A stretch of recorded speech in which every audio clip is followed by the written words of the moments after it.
Chapter 7. The Escape. Ralph was desperate to escape. His food supply was running low, and as Chum had predicted, Garf stayed away from the craft shop. Ralph ran around the sides of his cage, hoping that there might be an opening, one overlooked space wide enough for a mouse to squeeze through. There was none, as he had known all along. He pushed on the door with all his strength, but he could not budge it. He ran on his wheel and hoped that it might just once take him someplace, but of course it did not. Ralph needed help. "Hey, Chum," he called over the hamster, who was noisily wearing down his teeth on the bars of his cage. "You're a stretchy fellow. See if you can stretch over here and pull this door open." For once, Chum obliged by putting his shoulder to the bars of his cage, stretching his foreleg as far as he could, and reaching with his paw. He barely managed to flick a wire of the side of Ralph's cage with a toenail. "There must be some way we can get out of here," said Ralph. "There's got to be."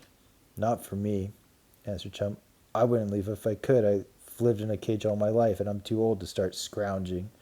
Besides, I'd rather enjoy trying to bite the hands that feed me."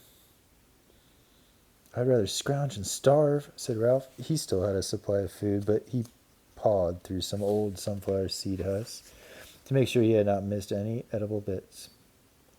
Over in the dining hall, the campers, unaware that a mouse was soon to starve, sang with gusto.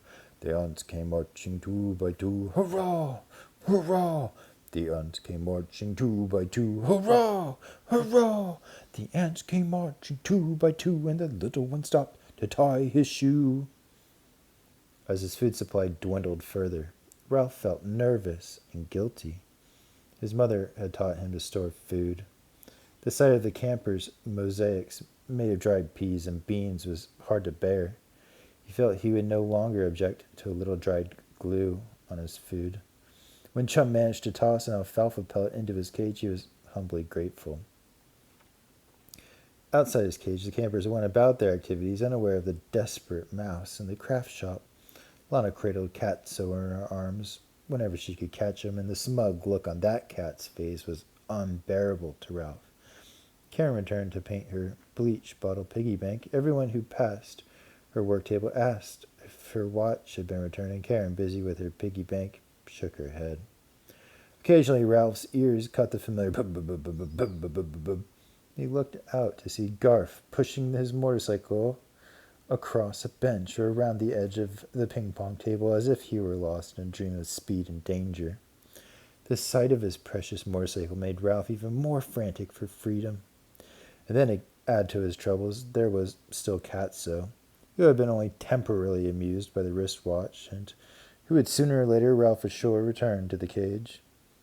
Ralph felt thin, nervous, and run down. His cage was untidy even by mouse standards of housekeeping. "I wish I knew how to stage a jailbreak," he confided to Chum.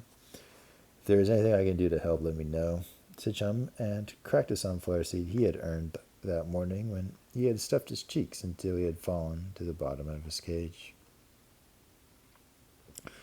"Chum might toss me a sunflower seed instead of those alfalfa pellets," thought Ralph crossly. At rest period, Aunt Jill came into the craft shop to straighten supply shelves. Ralph watched as she sorted dried seeds, which looked delicious, as well as weeds and pine cones. As he watched, he saw a possibility of help. After all, Aunt Jill, unlike most women, was kind to mice. Looking as small and as pitiful as possible, Ralph clung to the bars of his cage. In time, Aunt Jill noticed him. "Hello there, little fellow," she said kindly. Ralph made his whiskers quiver. "Let me out of here," he said, quite sure the woman could not understand. Aunt Jill smiled when she heard the mouse squeak, and offered him a sunflower seed, which he snatched and cracked so greedily that he forgot to look pitiful. "My, but you're a hungry little fellow," remarked Aunt Jill, but she did not offer him another seed. Instead, when the camp awoke, she called to Garf, who came to the door of the craft shop but did not enter. "Your mouse is hungry," said Aunt Jill. "Somebody else can feed him," said Garf. "He's your personal mouse," reminded Aunt Jill. "But I didn't take the old watch," said Garf. "I don't want to come in there." "I am sure you didn't take it," said Aunt Jill calmly. "But don't forget that you wanted to be the only one to feed your mouse. He is hungry and his cage needs to be cleaned." Garf hesitated, but entered the craft shop, and while Ralph scrambled around looking for a way out, he slid the bottom from the cage, changed the cedar shavings, and replaced it.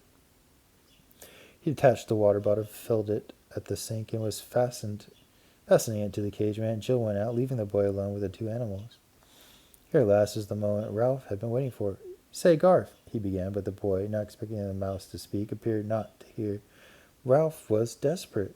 "Say, Garf," he said at the top of his mouse voice. When Garf glanced at him, Ralph said as loud as he could, "Listen to me. You know that motorcycle you've been playing with? It's mine." Garf stared at his mouse. "You're talking," he said in an astonished whisper. "I don't believe it. You're talking."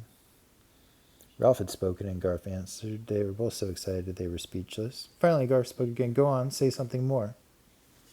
Ralph pulled himself together and remembered why speaking to Garf was urgent. He sputtered to show Garf what he meant. "That motorcycle, it's mine. That's the noise I make to run it." "You're joking." Garf continued to stare at Ralph as if he could not believe what was happening. "No, I'm not," said Ralph. "I hid it under the bamboo leaves just before that cow pounced on me. I hid my crash helmet, too." "Your crash helmet?" Garf could not help laughing, which, of course, hurt Ralph's feelings.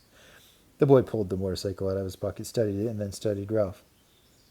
"This is the right size," he admitted. "If it's yours, where'd you get it?" "Back at the Mountain View Inn." "The Mountain View Inn?" Garf was surprised. "What were you doing there?" "It is my home," said Ralph with dignity. "A boy who was a guest there gave me the motorcycle." "No kidding," Garf almost believed Ralph.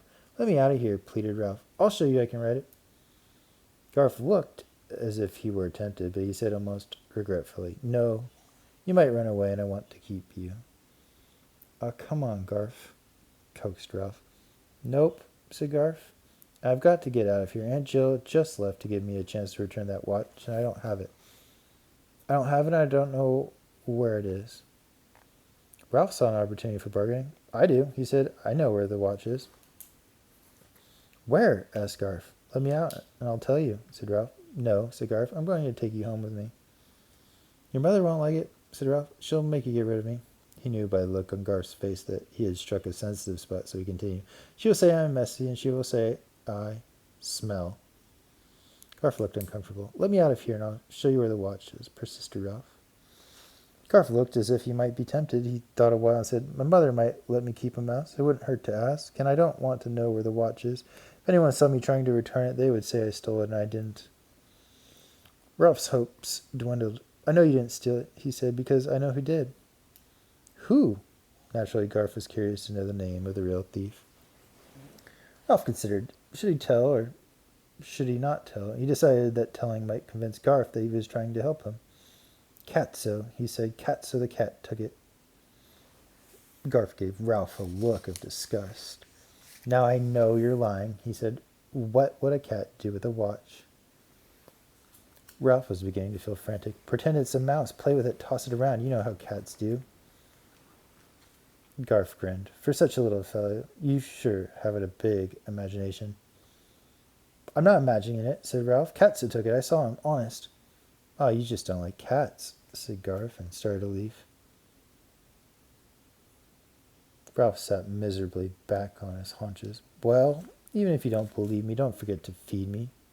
"Glad you reminded me," said Garf, and gave Ralph a generous supply of food before he left the craft shop. He paused by the bamboo where he had found the motorcycle, stirred the leaves with his foot, and uncovered the thistle-down-lined half of a ping-pong ball, which he picked up and examined. He glanced back in Ralph's direction before he put the helmet in his pocket and went to his lodge. In a few moments, Aunt Jill returned, glanced at the shelf beside Ralph's cage, and frowned slightly as if she were puzzled about something. Ralph settled greedily at his food dish. "I'll show that Garf," he thought, as he crammed seeds into his mouth with his paws. "As soon as I get out of this cage, I'll show him." When Ralph's stomach was comfortably full, he took a long nap. By the time he awoke, the craft shop was empty, the camp strangely quiet. A few chickens scratched under the walnut trees, and the kittens tumbled about trying to catch one another's tails. A horse whinnied in the pasture, but there was no one in sight. "Where is everybody?" Ralph asked Chum. "They've all gone down to the river for a swim and a picnic, supper." answered Chum. Peaceful, isn't it? I finally got some sleep in the daytime. In the distance, Sam barked and campers shouted and laughed. Ralph felt so stodgy from overeating that he went for a run on his wheel before he scuttled around the edges of his cage. His search was futile. Garf had replaced the bottom and fastened the door securely. Suddenly, the hair along Ralph's spine began to tingle. Catso. Ralph huddled in the corner of his cage and tried to make himself invisible. Catso squeezed through the hole in the screen. It landed with a soft thud on the workbench beneath Ralph's cage. Ralph squeezed himself into a tighter ball. He felt as if the beat of his heart was as loud as the tick of the missing watch. Why couldn't Sam stay home, guard the camp the way he was supposed to? This time there was no watch to distract Catso. Catso stood with his front paws on Ralph's shelf and sniffed the cage. Then he sat down and calmly began to wash. First his right ear, then his left. The suspense was more than Ralph could bear. Catso stretched out his left hind leg and began to groom his left hind foot. He licked with long, careful licks, combing his fur neatly toward his toes. Suddenly, Ralph had an inspiration. He was about to take a terrible chance, but with no one to protect him from his sneaky cat. He had nothing to lose. Anything was better than cringing in a corner, waiting for that beast to wash and comb every hair on his body. Ralph took charge. He left his corner, sprang on his wheel, and raced so fast he looped the loop. That activity caught Catso's attention all right. The cat sat there with his hind leg in the air, looking surprised. Ralph leaped from his wheel and faced Catso through his bars. The cat forgot about his grooming and, jumping to his feet, placed his front paws on the shelf and stared into Ralph's cage. Hiding his terror, Ralph stared back. If there's one thing I can't stand, it's a disrespectful mouse, said Catso, and with a swipe of his paw sent the cage flying. Ralph was prepared. He hung onto the bars and braced himself. Water splashed and seeds flew. One corner of the cage struck the work table, jarring the bottom loose exactly as Ralph had planned. The cage bounced and landed on its side. Ralph sprang out through what had once been the bottom. This accident was his chance. Catso pounced, but before his paws could land on Ralph, he was thrown off his aim by a sudden hissing sound from above. Startled, he missed Ralph's tail by the width of a whisker. Ralph was startled too, but the unexpected noise did not prevent him from scrambling behind a jar of nails on the work table. When Ralph got up the courage to peek around the jar of nails, he saw Catso staring up at Chum's cage. He heard the hissing sound again and knew that it must be coming from Chum. Good old Chum! Ralph hadn't known that a hamster knew how to hiss. When Catso recovered from his surprise, he was after Ralph, who dashed from behind the nails as the jar was sent rolling across the table. Crash! It landed on the floor and broke, scattering nails across the craft shop.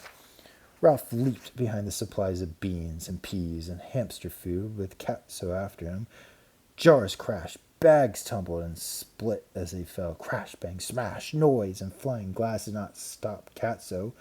Ralph leaped behind the big spools of lanyard plastic. Catso knocked over the spools, and the plastic unreeled, tangling about his feet. While Catso freed himself from the plastic, Ralph found behind the work table a slanting piece of wood that was a brace between the studs of the rough walls of the craft shop. Ralph ran down the brace as Catso tried to squeeze his head between the edge of the work table and the wall.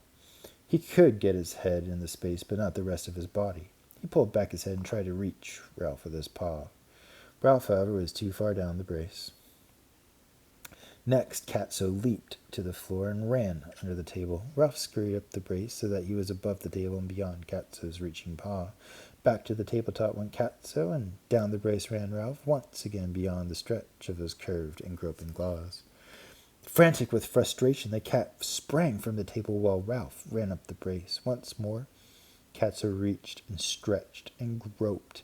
Ralph's courage and confidence had returned. He advanced within half an inch of Catso's longest reach. Catso tried, but could stretch his foreleg no farther. Ralph sat down and said, "This could go on all day. You might as well give up. You know I'm too smart for you." Catso, after one more effort to stretch farther, withdrew his paw, came out from under the table, and picked his way daintily and disdainfully through the jumble of seeds, nails, and plastic cord as if the mess was beneath his notice. He held his tail proudly erect, but he did not fool Ralph. That cat had been defeated.